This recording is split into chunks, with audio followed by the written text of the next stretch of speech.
November মাস মানে কিন্তু wedding season start. তো সবে আমার বান্ধবীর বিয়ে শেষ হলো, আর আজকে ছিল অনির বন্ধুর রিসেপশন। এটা ছিল ইউথ ক্লাবে। ঢুকে ফার্স্টেই কিন্তু বরবউয়ের সাথে দেখা করে নিয়েছি, গিফটও দিয়ে দিয়েছি। ভালো করে ভিডিওটা নেওয়া হয়নি, তোমরা একটু অ্যাডজাস্ট করে নিও।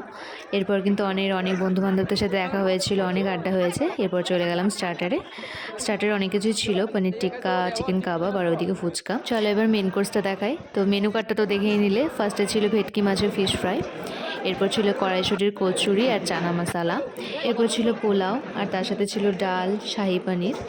তো ভাতও ছিল, কিন্তু আর আমি ভাত নিইনি। আর এরপর ছিল কাতলা ভাপা, আর আমি তো মাটন খাই না, তো অনেক প্লেট থেকে দেখাচ্ছি।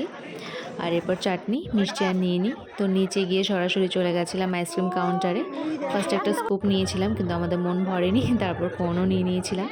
তো আজকে বিয়েবাড়ির মেনে ব্লগটা কিন্তু এই পর্যন্তই। কেমন লাগলো জানিও, আরও ব্লগ আসছে, তো দেখার জন্য সাবস্ক্রাইব করে দিও। টাটা।